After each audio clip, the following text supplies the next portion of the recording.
மத்தேயு அதிகாரம் 21.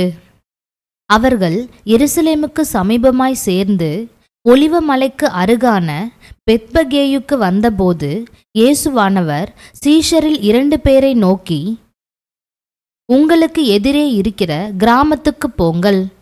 போன உடனே அங்கே ஒரு கழுதையையும் அதனோடே ஒரு குட்டியையும் கட்டியிருக்க காண்பீர்கள்.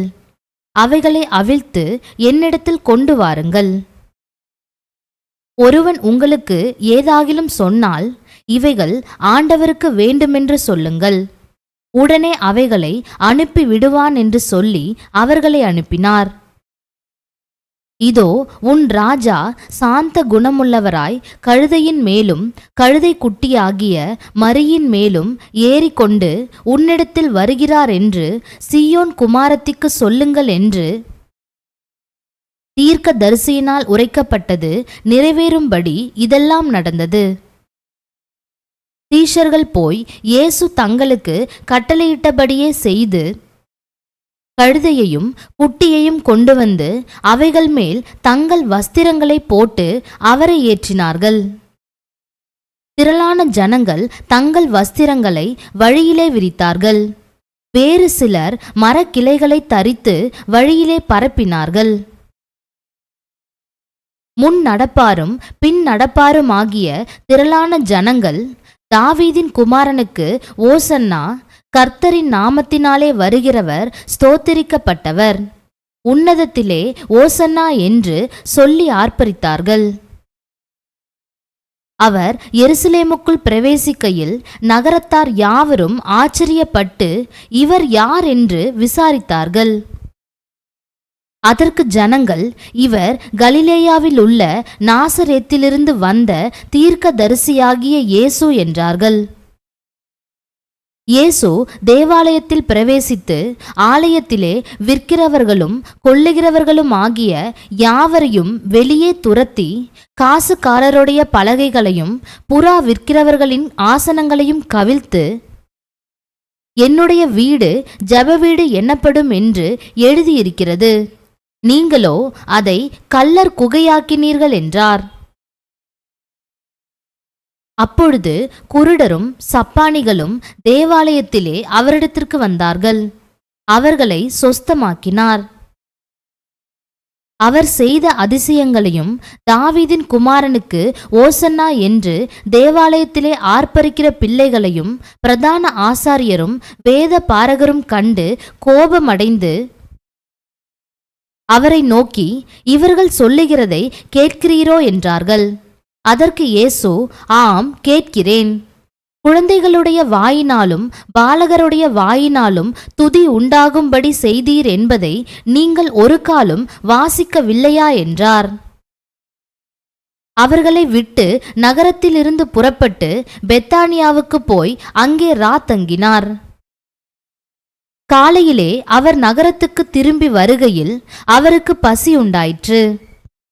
அப்பொழுது வழியருகே ஒரு அத்திமரத்தை கண்டு அதனிடத்திற்கு போய் அதிலே இலைகளை அன்றி வேறொன்றையும் காணாமல், இனி ஒரு காலும் உன்னிடத்தில் கனி உண்டாகாதிருக்க கடவுது என்றார். உடனே அத்திமரம் பட்டு போயிற்று.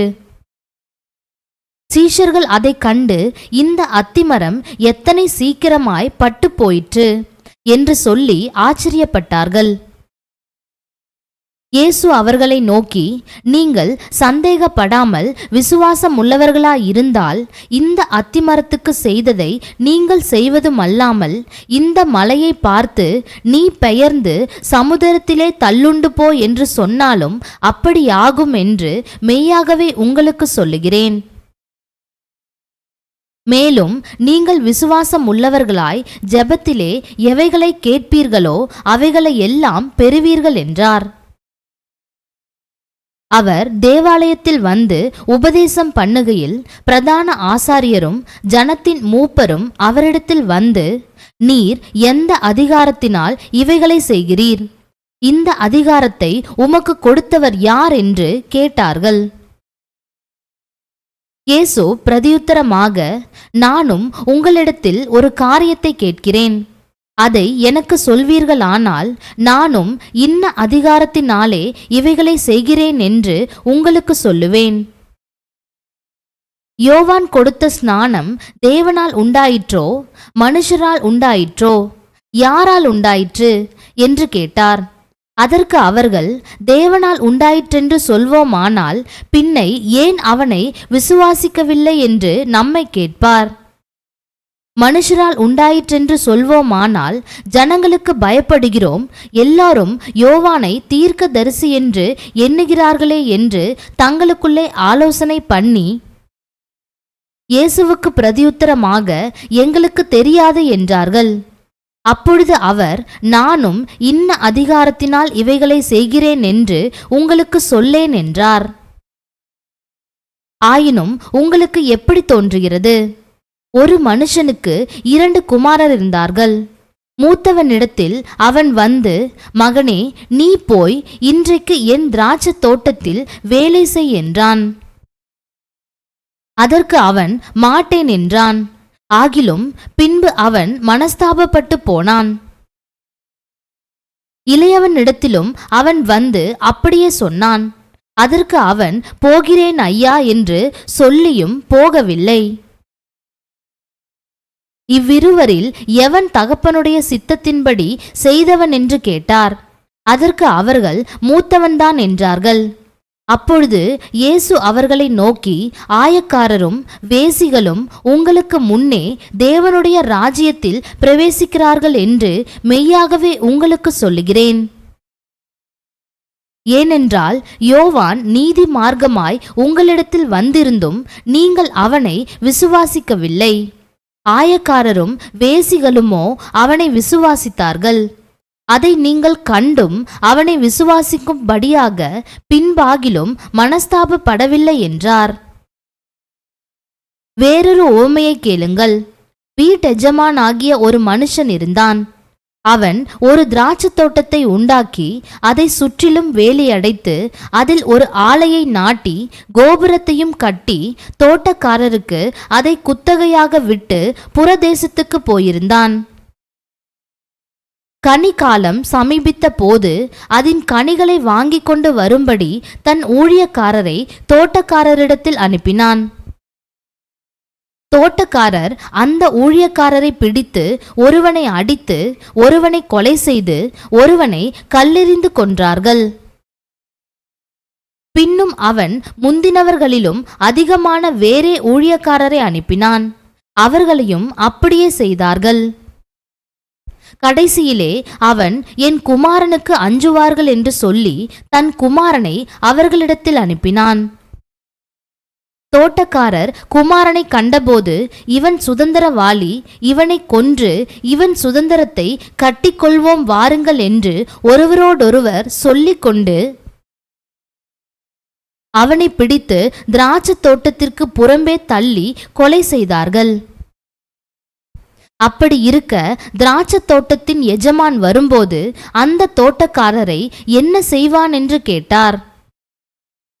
அதற்கு அவர்கள், அந்த கொடியரை கொடுமையாய் அழித்து ஏற்ற காலங்களில் தனக்கு கனிகளை கொடுக்கத்தக்க வேறே தோட்டக்காரரிடத்தில் திராட்சை தோட்டத்தை குத்தகையாக கொடுப்பான் என்றார்கள். இயேசு அவர்களை நோக்கி, வீடு கட்டுகிறவர்கள் ஆகாதென்று தள்ளின கல்லே மூளைக்கு தலைக்கல்லாயிற்று. அது கர்த்தராலே ஆயிற்று. அது நம்முடைய கண்களுக்கு ஆச்சரியமாயிருக்கிறது என்று நீங்கள் வேதத்தில் ஒரு காலம் வாசிக்கவில்லையா? ஆகையால் தேவனுடைய ராஜ்யம் உங்களிடத்திலிருந்து நீக்கப்பட்டு அதற்கேற்ற கனிகளை தருகிற ஜனங்களுக்கு கொடுக்கப்படும். இந்த கல்லின் மேல் விழுகிறவன் நொறுங்கி போவான். இது எவன் மேல் விழுமோ அவனை நசுக்கி போடும் என்று நான் உங்களுக்கு சொல்லுகிறேன் என்றார். பிரதான ஆசாரியரும் பரிசேயரும் அவருடைய உவமைகளை கேட்டு தங்களை குறித்து சொல்லுகிறார் என்று அறிந்து அவரை பிடிக்க வகை தேடினார்கள். ஆகிலும் ஜனங்கள் அவரை தீர்க்கதரிசி என்று எண்ணினபடியினால் அவர்களுக்கு பயந்திருந்தார்கள். அதிகாரம் 22. இயேசு மறுபடியும் அவர்களோட ஓமைகளாய் பேசி சொன்னது என்னவென்றால், பரலோக ராஜ்யம் தன் குமாரனுக்கு கல்யாணம் செய்த ஒரு ராஜாவுக்கு ஒப்பாயிருக்கிறது. அழைக்கப்பட்டவர்களை கல்யாணத்திற்கு வரச் சொல்லும்படி அவன் தன் ஊழியக்காரரை அனுப்பினான். அவர்களோ வர மனதில்லாதிருந்தார்கள். அப்பொழுது அவன் வேறு ஊழியக்காரரை அழைத்து, நீங்கள் போய், இதோ என் விருந்தை ஆயத்தம் பண்ணினேன், என் எருதுகளும் கொழுத்த ஜந்துக்களும் அடிக்கப்பட்டது, எல்லாம் ஆயத்தமாயிருக்கிறது, கல்யாணத்திற்கு வாருங்கள் என்று அழைக்கப்பட்டவர்களுக்கு சொல்லுங்கள் என்று அனுப்பினான். அழைக்கப்பட்டவர்களோ அதை அசட்டை பண்ணி ஒருவன் தன் வயலுக்கும் ஒருவன் தன் வியாபாரத்துக்கும் போய்விட்டார்கள். மற்றவர்கள் அவன் ஊழியக்காரரை பிடித்து அவமானப்படுத்தி கொலை செய்தார்கள். ராஜா அதை கேள்விப்பட்டு கோபமடைந்து தன் சேனைகளை அனுப்பி அந்த கொலைபாதகரை அழித்து அவர்கள் பட்டணத்தையும் சுட்டெரித்தான். அப்பொழுது அவன் தன் ஊழியக்காரரை நோக்கி, கல்யாண விருந்து ஆயத்தமாயிருக்கிறது, அழைக்கப்பட்டவர்களோ அதற்கு அப்பாத்திரராய் போனார்கள். ஆகையால் நீங்கள் வழி சந்திகளிலே போய் காணப்படுகிற யாவரையும் கல்யாணத்திற்கு அழைத்து கொண்டு வாருங்கள் என்றான். அந்த ஊழியக்காரர் புறப்பட்டு வழிகளிலே போய் தாங்கள் கண்ட நல்லார் பொல்லார் யாவரையும் கூட்டிக் கொண்டு வந்தார்கள். கல்யாண சாலை விருந்தாளிகளால் நிறைந்தது.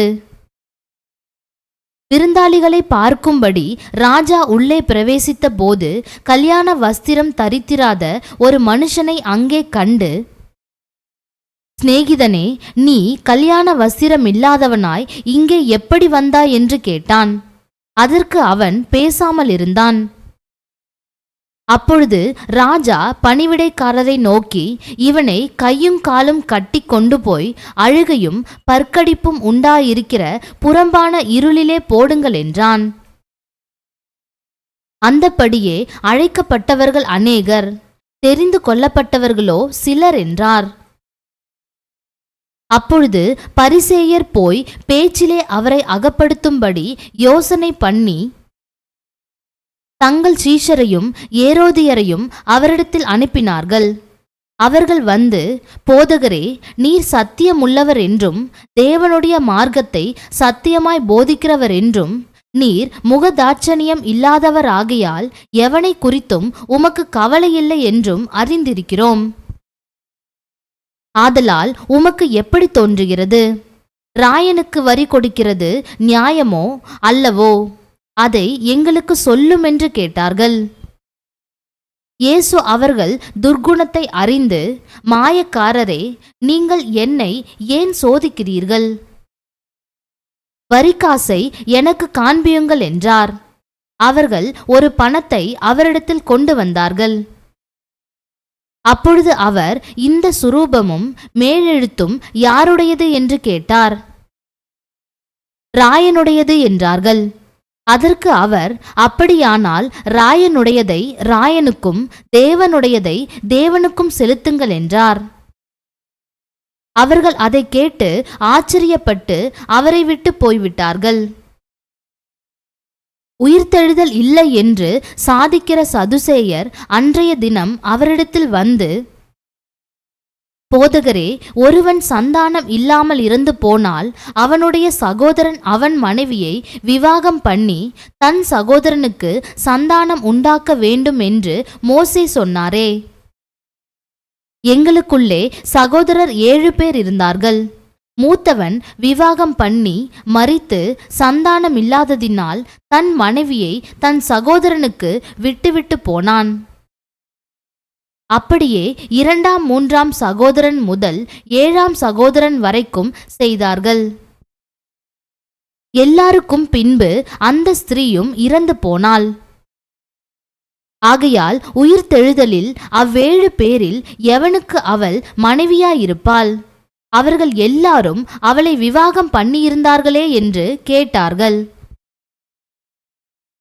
இயேசு அவர்களுக்கு பிரதியுத்தரமாக, நீங்கள் வேத வாக்கியங்களையும் தேவனுடைய வல்லமையையும் அறியாமல் தப்பான எண்ணம் கொள்ளுகிறீர்கள். உயிர்த்தெழுதலில் கொல்வனையும் கொடுப்பனையும் இல்லை. அவர்கள் பரலோகத்திலே தேவதூதரைப் போல் இருப்பார்கள். மேலும் மரித்தோர் உயிர்த்தெழுதலை பற்றி நான் ஆபிரகாமின் தேவனும் ஈசாக்கின் தேவனும் யாக்கோபின் தேவனுமாயிருக்கிறேன் என்று தேவனால் உங்களுக்கு உரைக்கப்பட்டிருக்கிறதை நீங்கள் வாசிக்கவில்லையா? தேவன் மரித்தோருக்கு தேவனாயிராமல் ஜீவனுள்ளோருக்கு தேவனாயிருக்கிறார் என்றார். ஜனங்கள் இதை கேட்டு அவருடைய போதகத்தை குறித்து ஆச்சரியப்பட்டார்கள். அவர் சதுசேயரை வாயடைத்தார் என்று பரிசேயர் கேள்விப்பட்டு அவரிடத்தில் கூடி வந்தார்கள். அவர்களில் நியாய சாஸ்திரி ஒருவன் அவரை சோதிக்கும்படி, போதகரே, நியாய பிரமாணத்திலே எந்த கற்பனை பிரதானமானது என்று கேட்டான். இயேசு அவனை நோக்கி, உன் தேவனாகிய கர்த்தரிடத்தில் உன் முழு இருதயத்தோடும் உன் முழு ஆத்துமாவோடும் உன் முழு மனதோடும் அன்பு கூறுவாயாக. இது முதலாம் பிரதான கற்பனை. இதற்கு ஒப்பாயிருக்கிற இரண்டாம் கற்பனை என்னவென்றால், உன்னிடத்தில் நீ அன்பு கூறுவது போல பிறனிடத்திலும் அன்பு கூறுவாயாக என்பதே. இவ்விரண்டு கற்பனைகளிலும் நியாயப்பிரமாணம் முழுமையும் தீர்க்க தரிசனங்களும் அடங்கியிருக்கிறது என்றார்.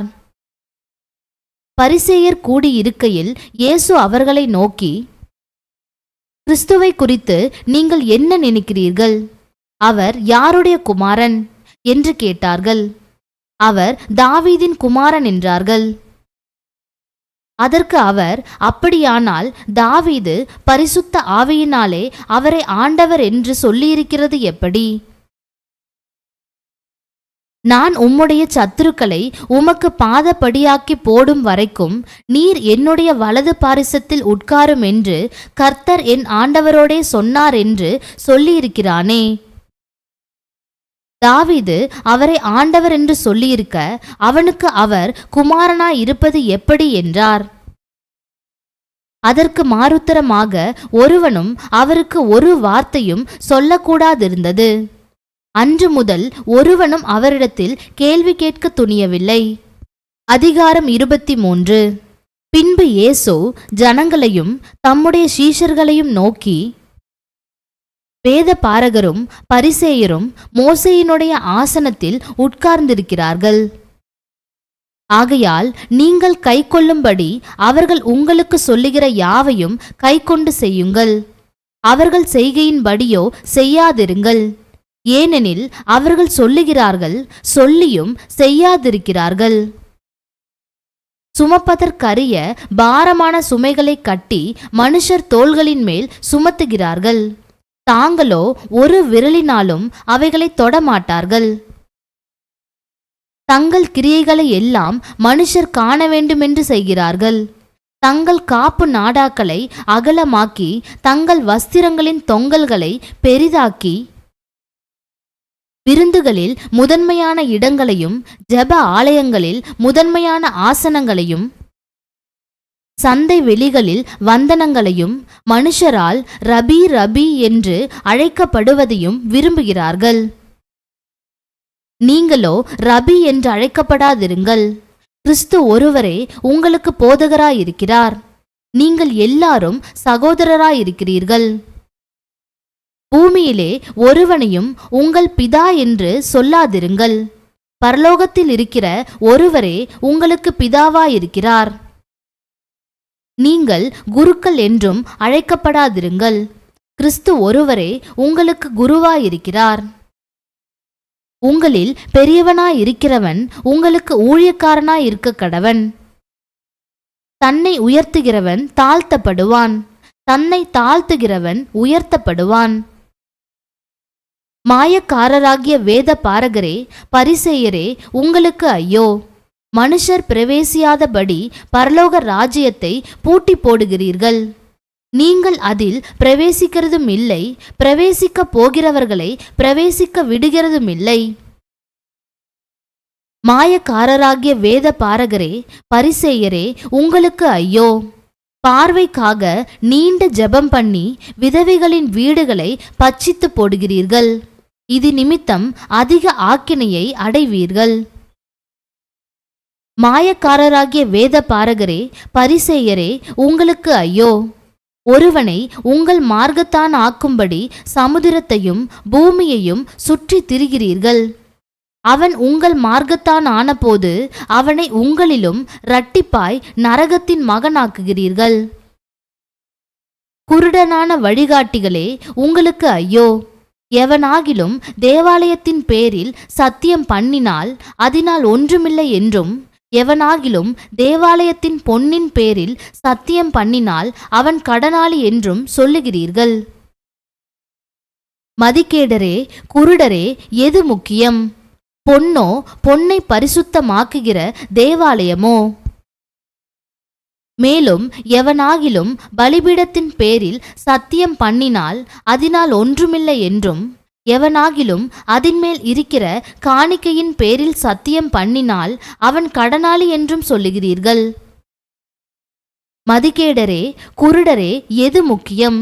காணிக்கையோ, காணிக்கையை பரிசுத்தமாக்குகிற பலிபீடமோ?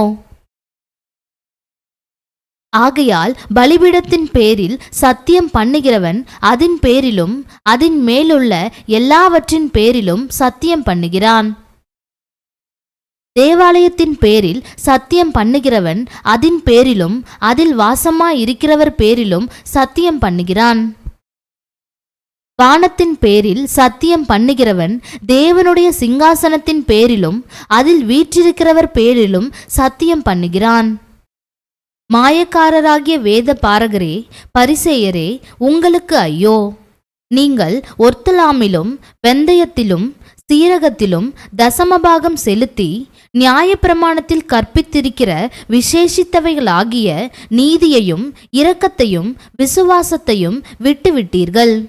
இவைகளையும் செய்ய வேண்டும், அவைகளையும் விடாதிருக்க வேண்டுமே. குருடனான வழிகாட்டிகளே, கொசு இல்லாதபடி வடிகட்டி ஒட்டகத்தை விழுங்குகிறவர்களாயிருக்கிறீர்கள். மாயக்காரராகிய வேத பாரகரே, பரிசேயரே, உங்களுக்கு ஐயோ!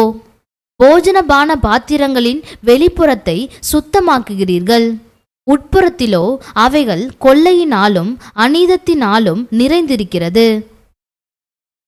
குருடனான பரிசேயனே, போஜனபான பாத்திரங்களின் வெளிப்புறம் சுத்தமாகும்படி அவைகளின் உட்புறத்தை முதலாவது சுத்தமாக்கு. மாயக்காரராகிய வேத பாரகரே, பரிசேயரே, உங்களுக்கு ஐயோ! வெள்ளையடிக்கப்பட்ட கல்லறைகளுக்கு ஒப்பாயிருக்கிறீர்கள். அவைகள் புறம்பே அலங்காரமாய் காணப்படும், உள்ளேயோ மரித்தவர்களின் எலும்புகளினாலும் சகல அசுத்தத்தினாலும் நிறைந்திருக்கும். அப்படியே நீங்களும் மனுஷருக்கு நீதிமான்கள் என்று புறம்பே காணப்படுகிறீர்கள், உள்ளத்திலோ மாயத்தினாலும் அக்கிரமத்தினாலும் நிறைந்திருக்கிறீர்கள். மாயக்காரராகிய வேத பாரகரே, பரிசேயரே, உங்களுக்கு ஐயோ! நீங்கள் தீர்க்கதரிசிகளின் கல்லறைகளை கட்டி நீதிமான்களின் சமாதிகளை சிங்காரித்து, எங்கள் பிதாக்களின் நாட்களில் இருந்தோமானால் அவர்களோடே நாங்கள் தீர்க்க தரிசிகளின் இரத்த பழிக்கு உடன்பட்டிருக்க மாட்டோம் என்கிறீர்கள். ஆகையால் தீர்க்க தரிசிகளை கொலை செய்தவர்களுக்கு புத்திரராயிருக்கிறீர்கள் என்று உங்களை குறித்து நீங்களே சாட்சிகளாயிருக்கிறீர்கள். நீங்களும் உங்கள் பிதாக்களின் அக்கிரம அளவை நிரப்புங்கள். சர்ப்பங்களே, விரியன் பாம்பு குட்டிகளே, நரகாக்கினைக்கு எப்படி தப்பித்துக் கொள்வீர்கள்? ஆகையால் இதோ தீர்க்க தரிசிகளையும் ஞானிகளையும் வேத பாரகரையும் உங்களிடத்தில் அனுப்புகிறேன். அவர்களில் சிலரை கொன்று சிலுவைகளில் அறைவீர்கள், சிலரை உங்கள் ஆலயங்களில் வாரினால் அடித்து ஊருக்கு ஊர் துன்பப்படுத்துவீர்கள். நீதிமானாகிய ஆபேலின் இரத்தம் முதல் தேவாலயத்துக்கும் பலிபீடத்துக்கும் நடுவே நீங்கள் கொலை செய்த பரகியாவின் குமாரனாகிய சகரியாவின் இரத்தம் வரைக்கும் பூமியின் மேல் சிந்தப்பட்ட நீதிமான்களின் இரத்த பழியெல்லாம் உங்கள் மேல் வரும்படியாக இப்படி செய்வீர்கள். இவைகள் எல்லாம் இந்த சந்ததியின் மேல் வருமென்று மெய்யாகவே உங்களுக்கு சொல்லுகிறேன். எருசலேமே, எருசலேமே, தீர்க்க தரிசிகளை கொலை செய்து உன்னிடத்தில் அனுப்பப்பட்டவர்களை கல்லெறிகிறவளே, கோழி தன் குஞ்சுகளை தன் சிறகுகளின் கீழே கூட்டி சேர்த்து கொள்ளும் வண்ணமாக நான் எத்தனை தரமோ உன் பிள்ளைகளை கூட்டி சேர்த்து கொள்ள மனதாயிருந்தேன். உங்களுக்கோ மனதில்லாமற் போயிற்று. இதோ உங்கள் வீடு உங்களுக்கு பாழாக்கி விடப்படும். கர்த்தருடைய நாமத்தினாலே வருகிறவர் ஸ்தோத்திரிக்கப்பட்டவர் என்று நீங்கள் சொல்லுமளவும் இது முதல் என்னை காணாதிருப்பீர்கள் என்று உங்களுக்கு சொல்லுகிறேன் என்றார். அதிகாரம் 24. இயேசு தேவாலயத்தை விட்டு புறப்பட்டு போகையில் அவருடைய சீஷர்கள் தேவாலயத்தின் கட்டடங்களை அவருக்கு காண்பிக்க அவரிடத்தில் வந்தார்கள். இயேசு அவர்களை நோக்கி, இவைகளை எல்லாம் பார்க்கிறீர்களே, இவ்விடத்தில் ஒரு கல்லின் மேல் ஒரு கல் இராதபடிக்கு எல்லாம் இடிக்கப்பட்டு போகும் என்று மெய்யாகவே உங்களுக்கு சொல்லுகிறேன் என்றார். பின்பு அவர் ஒலிவ மலையின் மேல் உட்கார்ந்திருக்கையில் சீஷர்கள் அவரிடத்தில் தனித்து வந்து, இவைகள் எப்பொழுது சம்பவிக்கும்? உம்முடைய வருகைக்கும் உலகத்தின் முடிவுக்கும் அடையாளம் என்ன? எங்களுக்கு சொல்ல வேண்டும் என்றார்கள். இயேசு அவர்களுக்கு பிரதியுத்தரமாக, ஒருவனும் உங்களை வஞ்சியாதபடிக்கு எச்சரிக்கையாயிருங்கள். ஏனெனில் அநேகர் வந்து என் நாமத்தை தரித்து கொண்டு நானே கிறிஸ்து என்று சொல்லி அநேகரை வஞ்சிப்பார்கள். யுத்தங்களையும் யுத்தங்களின் செய்திகளையும் கேள்விப்படுவீர்கள். கலங்காதபடி எச்சரிக்கையாயிருங்கள். இவைகள் எல்லாம் சம்பவிக்க வேண்டியதே, ஆனாலும் முடிவு உடனே வராது. ஜனத்துக்கு விரோதமாய் ஜனமும் ராஜ்யத்துக்கு விரோதமாய் ராஜ்யமும் எழும்பும். பஞ்சங்களும் கொள்ளை நோய்களும் பூமி அதிர்ச்சிகளும் பல இடங்களில் உண்டாகும். இவைகள் எல்லாம் வேதனைகளுக்கு ஆரம்பம். அப்பொழுது உங்களை உபத்திரவங்களுக்கு ஒப்புக்கொடுத்து உங்களை கொலை செய்வார்கள். என் நாமத்தின் நிமித்தம் நீங்கள் சகல ஜனங்களாலும் பகைக்கப்படுவீர்கள். அப்பொழுது அநேகர் இடறல் அடைந்து ஒருவரையொருவர் காட்டிக் கொடுத்து ஒருவரையொருவர் பகைப்பார்கள். அநேகம் கள்ள தீர்க்கதரிசிகளும் எழும்பி அநேகரை வஞ்சிப்பார்கள். அக்கிரமம் மிகுதியாவதினால் அநேகருடைய அன்பு தணிந்து போம். முடிவு பரியந்தம் நிலை நிற்பவனே ரட்சிக்கப்படுவான். ராஜ்யத்தினுடைய இந்த சுவிசேஷம் பூலோகமெங்கும் உள்ள சகல ஜாதிகளுக்கும் சாட்சியாக பிரசங்கிக்கப்படும். அப்போது முடிவு வரும். மேலும் பாழாக்குகிற அருவருப்பை குறித்து தானியேல் தீர்க்கதரிசி சொல்லியிருக்கிறானே, வாசிக்கிறவன் சிந்திக்க கடவன். நீங்கள் அதை பரிசுத்த ஸ்தலத்தில் நிற்க காணும்போது யூதேயாவில் இருக்கிறவர்கள் மலைகளுக்கு ஓடிப்போக கடவர்கள். வீட்டின் மேல் இருக்கிறவன் தன் வீட்டிலே எதையாகிலும் எடுப்பதற்கு இறங்காதிருக்க கடவன். வயலில் இருக்கிறவன் தன் வஸ்திரங்களை எடுப்பதற்கு திரும்பாதிருக்க கடவன். அந்நாட்களிலே கர்ப்பவதிகளுக்கும் பால் கொடுக்கிறவர்களுக்கும் ஐயோ!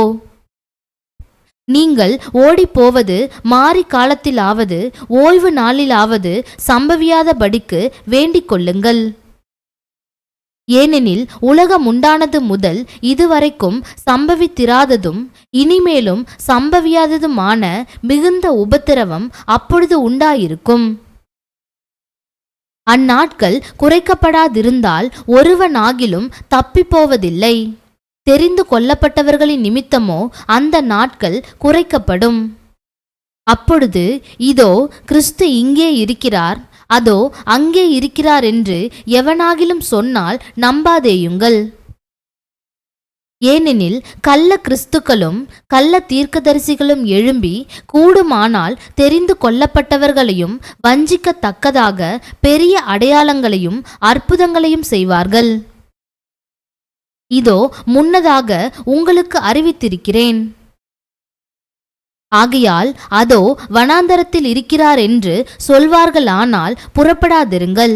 இதோ அறை வீட்டிற்குள் இருக்கிறார் என்று சொல்வார்களானால் நம்பாதிருங்கள். மின்னல் கிழக்கிலிருந்து தோன்றி மேற்கு வரைக்கும் பிரகாசிக்கிறது போல மனுஷகுமாரனுடைய வருகையும் இருக்கும். பிணம் எங்கேயோ அங்கே கழுகுகள் வந்து கூடும். அந்நாட்களின் உபத்திரவம் முடிந்த உடனே சூரியன் அந்தகாரப்படும், சந்திரன் ஒளியை கொடாதிருக்கும், நட்சத்திரங்கள் வானத்திலிருந்து விழும், வானத்தின் சத்துவங்கள் அசைக்கப்படும். அப்பொழுது மனுஷகுமாரனுடைய அடையாளம் வானத்தில் காணப்படும். அப்பொழுது மனுஷகுமாரன் வல்லமையோடும் மிகுந்த மகிமையோடும் வானத்தின் மேகங்கள் மேல் வருகிறதை பூமியிலுள்ள சகல கோத்திரத்தாரும் கண்டு புலம்புவார்கள். வலுவாய் தொனிக்கும் எக்கால சத்தத்தோடே அவர் தமது தூதர்களை அனுப்புவார். அவர்கள் அவரால் தெரிந்து கொள்ளப்பட்டவர்களை வானத்தின் ஒரு முனை முதற்கொண்டு மறுமுனை மட்டும் 4 திசைகளிலுமிருந்து கூட்டிச் சேர்ப்பார்கள். அத்தி மரத்தினால் ஒரு உவமையை கற்றுக்கொள்ளுங்கள்.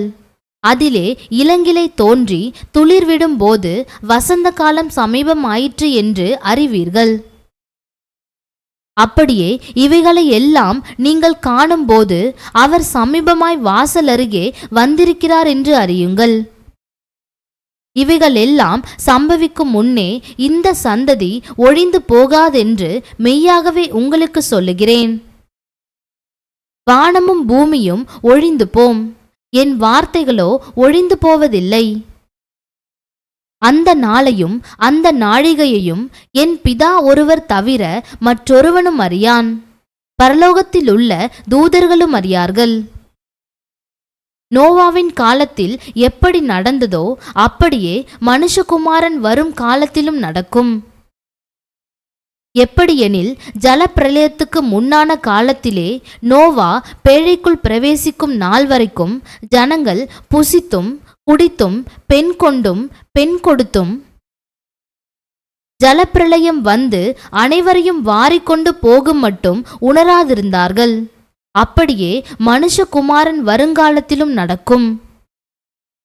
அப்பொழுது 2 பேர் வயலில் இருப்பார்கள், ஒருவன் ஏற்றுக்கொள்ளப்படுவான், ஒருவன் கைவிடப்படுவான். 2 ஸ்திரீகள் ஏந்திரம் அரைத்து கொண்டிருப்பார்கள், ஒருத்தி ஏற்றுக்கொள்ளப்படுவாள், ஒருத்தி கைவிடப்படுவாள். உங்கள் ஆண்டவர் இன்ன நாழிகையிலே வருவார் என்று நீங்கள் அறியாதிருக்கிறபடியினால் விழித்திருங்கள். திருடன் இன்ன ஜாமத்தில் வருவான் என்று வீட்டெஜமான் அறிந்திருந்தால் அவன் விழித்திருந்து தன் வீட்டை கன்னமிட ஒட்டானென்று அறிவீர்கள். நீங்கள் நினையாத நாழிகையிலே மனுஷகுமாரன் வருவார். ஆதலால் நீங்களும் ஆயத்தமாயிருங்கள். ஏற்ற வேளையிலே தன் வேலைக்காரருக்கு போஜனம் கொடுத்து அவர்களை விசாரிக்கும்படி எஜமான் வைத்த உண்மையும் விவேகம் உள்ள ஊழியக்காரன் யாவன்? எஜமான் வரும்போது அப்படி செய்கிறவனாக காணப்படுகிற ஊழியக்காரனே பாக்கியவான். தன் ஆஸ்திகள் எல்லாவற்றின் மேலும் அவனை விசாரணைக்காரனாக வைப்பான் என்று மெய்யாகவே உங்களுக்கு சொல்லுகிறேன். அந்த ஊழியக்காரனோ பொல்லாதவனாயிருந்து என் ஆண்டவன் வர நாள் செல்லும் என்று தன் உள்ளத்திலே சொல்லிக்கொண்டு தன் உடன் வேலைக்காரரை அடிக்கத் தொடங்கி வெறியரோடே புசிக்கவும் குடிக்கவும் தலைப்பட்டால், அந்த ஊழியக்காரன் நினையாத நாளிலும் அறியாத நாழிகையிலும் அவனுடைய எஜமான் வந்து அவனை கடினமாய் தண்டித்து மாயக்காரரோடே அவனுக்கு பங்கை நியமிப்பான். அங்கே அழுகையும் பற்கடிப்பும் உண்டாயிருக்கும். அதிகாரம் 25. அப்பொழுது பரலோக ராஜ்யம் தங்கள் தீவெட்டிகளை பிடித்து கொண்டு மணவாளனுக்கு எதிர்கொண்டு போக புறப்பட்ட 10 கன்னிகைகளுக்கு ஒப்பாயிருக்கும். அவர்களில் 5 பேர் புத்தியுள்ளவர்களும் 5 பேர் புத்தி இல்லாதவர்களுமாயிருந்தார்கள். புத்தி இல்லாதவர்கள் தங்கள் தீவெட்டிகளை எடுத்துக்கொண்டு போனார்கள், எண்ணெயையோ கூட கொண்டு போகவில்லை. புத்தி உள்ளவர்கள் தங்கள் தீவட்டிகளோடும் கூட தங்கள் பாத்திரங்களில் எண்ணெயையும் கொண்டு போனார்கள். மணவாளன் வர தாமதித்த போது அவர்கள் எல்லாரும் நித்திரை மயக்கமடைந்து தூங்கிவிட்டார்கள். நடு ராத்திரியிலே, இதோ மணவாளன் வருகிறார், அவருக்கு எதிர்கொண்டு போக புறப்படுங்கள் என்கிற சத்தம் உண்டாயிற்று. அப்பொழுது அந்த கன்னிகைகள் எல்லாரும் எழுந்திருந்து தங்கள் தீவட்டிகளை ஆயத்தப்படுத்தினார்கள். புத்தி இல்லாதவர்கள் புத்தியுள்ளவர்களை நோக்கி, உங்கள் எண்ணெயில் எங்களுக்கு கொஞ்சம் கொடுங்கள், எங்கள் தீவட்டிகள் அணைந்து போகிறதே என்றார்கள். புத்தி உள்ளவர்கள் பிரதியுத்தரமாக, அப்படி அல்ல, எங்களுக்கும் உங்களுக்கும் போதாமல் இராதபடி நீங்கள் விற்கிறவர்களிடத்திற்கு போய் உங்களுக்காக வாங்கிக் கொள்ளுங்கள் என்றார்கள். அப்படியே அவர்கள் வாங்க போன போது மணவாளன் வந்துவிட்டார். ஆயத்தமாய் இருந்தவர்கள் அவரோடே கூட கல்யாண வீட்டிற்குள் பிரவேசித்தார்கள். கதவும் அடைக்கப்பட்டது. பின்பு மற்ற கன்னிகைகளும் வந்து, ஆண்டவரே, ஆண்டவரே, எங்களுக்கு திறக்க வேண்டும் என்றார்கள்.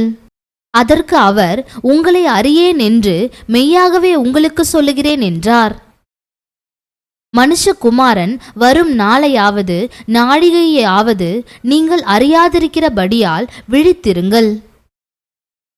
அன்றியும் பரலோக ராஜ்யம் புற தேசத்துக்கு பிரயாணமாய் போகிற ஒரு மனுஷன் தன் ஊழியக்காரரை அழைத்து தன் ஆஸ்திகளை அவர்கள் வசமாய் ஒப்பு கொடுத்தது போல் இருக்கிறது. அவனவனுடைய திறமைக்கு தக்கதாக ஒருவனிடத்தில் 5 தாலந்தும் ஒருவனிடத்தில் 2 தாலந்தும் ஒருவனிடத்தில் 1 தாலந்துமாக கொடுத்து உடனே பிரயாணப்பட்டு போனான். 5 தாலந்தை வாங்கினவன் போய் அவைகளை கொண்டு வியாபாரம் பண்ணி வேறு 5 தாலந்தை சம்பாதித்தான். அப்படியே 2 தாலந்தை வாங்கினவனும் வேறே 2 தாலந்தை சம்பாதித்தான். 1 தாலந்தை வாங்கினவனோ போய் நிலத்தை தோண்டி தன் எஜமானுடைய பணத்தை புதைத்து வைத்தான். வெகு காலமான பின்பு அந்த ஊழியக்காரருடைய எஜமான் திரும்பி வந்து அவர்களிடத்தில் கணக்கு கேட்டான். அப்பொழுது 5 தாலந்தை வாங்கினவன் வேறு 5 தாலந்தை கொண்டு வந்து, ஆண்டவனே, 5 தாலந்தை என்னிடத்தில் ஒப்புவித்தீரே, அவைகளை கொண்டு இதோ வேறு 5 தாலந்தை சம்பாதித்தேன் என்றான். அவனுடைய எஜமான் அவனை நோக்கி, நல்லது, உத்தமமும் உண்மையுமுள்ள ஊழியக்காரனே, கொஞ்சத்திலே உண்மையாயிருந்தாய், அநேகத்தின் மேல் உன்னை அதிகாரியாக வைப்பேன், உன் எஜமானுடைய சந்தோஷத்திற்குள் பிரவேசி என்றான். 2 தாலந்தை வாங்கினவனும் வந்து, ஆண்டவரே, 2 தாலந்தை என்னிடத்தில் ஒப்புவித்தீரே, அவைகளை கொண்டு இதோ வேறு 2 தாலந்தை சம்பாதித்தேன் என்றான். அவனுடைய எஜமான் அவனை நோக்கி, நல்லது, உத்தமமும் உண்மையுமுள்ள ஊழியக்காரனே, கொஞ்சத்திலே உண்மையாயிருந்தாய், அநேகத்தின் மேல் உன்னை அதிகாரியாக வைப்பேன், உன் எஜமானுடைய சந்தோஷத்திற்குள் பிரவேசி என்றான். 1 தாலந்தை வாங்கினவன் வந்து, ஆண்டவனே, நீர் விதைக்காத இடத்தில் அறுக்கிறவரும் தெளிக்காத இடத்தில் சேர்க்கிறவருமான கடினமுள்ள மனுஷன் என்று அறிவேன். ஆகையால் நான் பயந்து போய் உமது தாலந்தை நிலத்தில் புதைத்து வைத்தேன், இதோ உம்முடையதை வாங்கிக் கொள்ளும் என்றான். அவனுடைய எஜமான் பிரதியுத்தரமாக, பொல்லாதவனும் சோம்பனுமான ஊழியக்காரனே, நான் விதைக்காத இடத்தில் அறுக்கிறவன் என்றும் தெளிக்காத இடத்தில் சேர்க்கிறவன் என்றும் அறிந்திருந்தாயே. அப்படியானால் நீ என் பணத்தை காசுக்காரர் வசத்தில் போட்டு வைக்க வேண்டியதாயிருந்தது. அப்பொழுது நான் வந்து என்னுடையதை வட்டியோடே வாங்கிக் கொள்வேனே என்று சொல்லி அவனிடத்தில் இருக்கிற தாளந்தை எடுத்து 10 தாளந்துள்ளவனுக்கு கொடுங்கள். உள்ளவன் எவனோ அவனுக்கு கொடுக்கப்படும், பரிபூரணமும் அடைவான். இல்லாதவனிடத்தில் இருந்து உள்ளதும் எடுத்துக்கொள்ளப்படும். பிரயோஜனமற்ற ஊழியக்காரனாகிய இவனை புறம்பான இருளிலே தள்ளி போடுங்கள், அங்கே அழுகையும் பற்கடிப்பும் உண்டாயிருக்கும் என்றான். அன்றியும் மனுஷகுமாரன் தமது மகிமை பொருந்தினவராய் சகல பரிசுத்த தூதரோடும் கூட வரும்போது தமது மகிமையுள்ள சிங்காசனத்தின் மேல் வீற்றிருப்பார். அப்பொழுது சகல ஜனங்களும் அவருக்கு முன்பாக சேர்க்கப்படுவார்கள். மேய்ப்பனானவன் செம்மறியாடுகளையும் வெள்ளாடுகளையும் வெவ்வேறாக பிரிக்கிறது போல அவர்களை அவர் பிரித்து செம்மறியாடுகளை தமது வலது பக்கத்திலும் வெள்ளாடுகளை தமது இடது பக்கத்திலும் நிறுத்துவார். அப்பொழுது ராஜா தமது வலது பக்கத்தில் நிற்பவர்களை பார்த்து, வாருங்கள், என் பிதாவினால் ஆசீர்வதிக்கப்பட்டவர்களே, உலகம் உண்டானது முதல் உங்களுக்காக ஆயத்தம் பண்ணப்பட்டிருக்கிற ராஜ்யத்தை சுதந்தரித்துக் கொள்ளுங்கள். பசியாயிருந்தேன், எனக்கு போஜனம் கொடுத்தீர்கள். தாகமாயிருந்தேன், என் தாகத்தை தீர்த்தீர்கள். அந்நியனாயிருந்தேன், என்னை சேர்த்து கொண்டீர்கள். வஸ்திரமில்லாதிருந்தேன், எனக்கு வஸ்திரம் கொடுத்தீர்கள். வியாதியாயிருந்தேன், என்னை விசாரிக்க வந்தீர்கள். காவலில் இருந்தேன், என்னை பார்க்க வந்தீர்கள் என்பார். அப்பொழுது நீதிமான்கள் அவருக்கு பிரதியுத்தரமாக, ஆண்டவரே, நாங்கள் எப்பொழுது உம்மை பசியுள்ளவராக கண்டு உமக்கு போஜனம் கொடுத்தோம்? எப்பொழுது உம்மை தாகமுள்ளவராக கண்டு உம்முடைய தாகத்தை தீர்த்தோம்? எப்பொழுது உம்மை அந்நியராக கண்டு உம்மை சேர்த்து கொண்டோம்? எப்பொழுது உம்மை வஸ்திரம் இல்லாதவராக கண்டு உமக்கு வஸ்திரம் கொடுத்தோம்? எப்பொழுது உம்மை வியாதி உள்ளவராகவும் காவலில் இருக்கிறவராகவும் கண்டு உம்மிடத்தில் வந்தோம் என்பார்கள். அதற்கு ராஜா பிரதியுத்தரமாக, மிகவும் சிறியவராகிய என் சகோதரரான இவர்களில் ஒருவனுக்கு நீங்கள் எதை செய்தீர்களோ அதை எனக்கே செய்தீர்கள் என்று மெய்யாகவே உங்களுக்கு சொல்லுகிறேன் என்பார். அப்பொழுது இடது பக்கத்தில் நிற்பவர்களை பார்த்து அவர், சபிக்கப்பட்டவர்களே, என்னை விட்டு பிசாசுக்காகவும் அவன் தூதர்களுக்காகவும் ஆயத்தம் பண்ணப்பட்டிருக்கிற நித்திய அக்கினியிலே போங்கள். பசியாயிருந்தேன், நீங்கள் எனக்கு போஜனம் கொடுக்கவில்லை. தாகமாயிருந்தேன், நீங்கள் என் தாகத்தை தீர்க்கவில்லை. அந்நியனாயிருந்தேன், நீங்கள் என்னை சேர்த்து கொள்ளவில்லை. வஸ்திரமில்லாதிருந்தேன், நீங்கள் எனக்கு வஸ்திரம் கொடுக்கவில்லை. வியாதி உள்ளவனாயும் காவலில் அடைக்கப்பட்டவனாயும் இருந்தேன், நீங்கள் என்னை விசாரிக்க வரவில்லை என்பார். அப்பொழுது அவர்களும் அவருக்கு பிரதியுத்தரமாக, ஆண்டவரே, உம்மை பசியுள்ளவராகவும் தாகமுள்ளவராகவும் அந்நியராகவும் வஸ்திரம் இல்லாதவராகவும் வியாதிப்பட்டவராகவும் காவலில் அடைக்கப்பட்டவராகவும் நாங்கள் எப்பொழுது கண்டு உமக்கு உதவி செய்யாதிருந்தோம் என்பார்கள். அப்பொழுது அவர் அவர்களுக்கு பிரதியுத்தரமாக, மிகவும் சிறியவர்கள் ஆகிய இவர்களில் ஒருவனுக்கு நீங்கள் எதை செய்யாதிருந்தீர்களோ அதை எனக்கே செய்யாதிருந்தீர்கள் என்று மெய்யாகவே உங்களுக்கு சொல்லுகிறேன் என்பார். அந்தப்படி இவர்கள் நித்திய ஆக்கினியை அடையவும் நீதிமான்களோ நித்திய ஜீவனை அடையவும் போவார்கள் என்றார்.